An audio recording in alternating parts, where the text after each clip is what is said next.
My name is Linda, Linda Marsa, Marsa.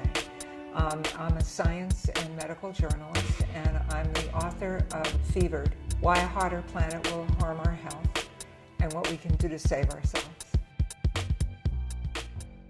I mean, what I have found is that the greenest cities have the most active citizenry.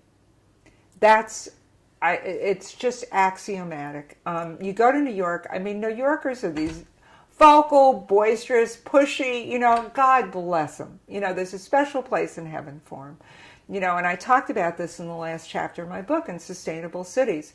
So the world leaders aren't going to do anything unless we push them. This is up to us. This is us. This is our future. This is our children's future. This is the planet's future. And we have to push them. Vancouver is always lauded as being, the most sustainable, the greenest, this and that and the other thing. It's so wonderful. They have the lowest per capita carbon footprint of any city in North America. And the reason why is because Vancouver never built a system of highways inside, the city limits. And it would be nice to think that the city fathers, or the city mothers, but at the time it was the city fathers, had some idea that, this was going to be this terrible thing that isolated us and made us fat and this and that and the other thing.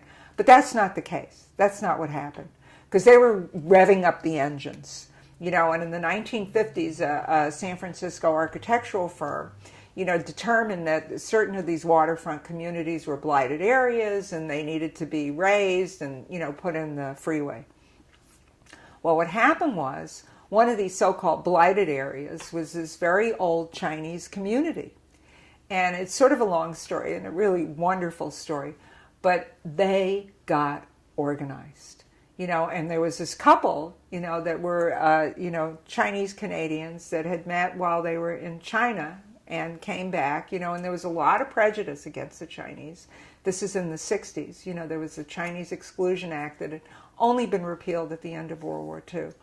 But they got together and they led this incredible community-wide drive to stop the bulldozers.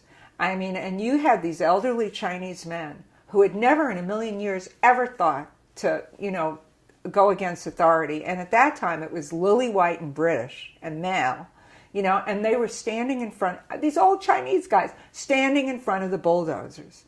And they forced the city of Vancouver to capitulate. And instead of, tearing down these old communities, they revitalized them. And the political movement that they created swept into office all these progressives that completely changed the direction of Vancouver. And it's the same with New York. If you look at any city that is progressive and is moving towards a sustainable future, it's because it has an active citizenry. You look at New York, you look at Portland, you look at Seattle, you look at Los Angeles, you look at San Francisco, and you look at Vancouver. So I am hopeful. I am hopeful that people are going to get it together and we're going to create, a new world order that I think will be better, actually. We're not going to be isolated in our cars. We're going to be interacting more with each other. We're going to be taking public transportation. There's going to be more of a feeling that we're all in this together rather than this really kind of isolating society that we've made. So I am hopeful. I wasn't when I first started writing the book. I was really deeply pessimistic that we were sort of sliding over the cliff and we're headed to the abyss. But I don't think so. I think that we're going to get it together in time, and I think that we're going to create a better world, actually.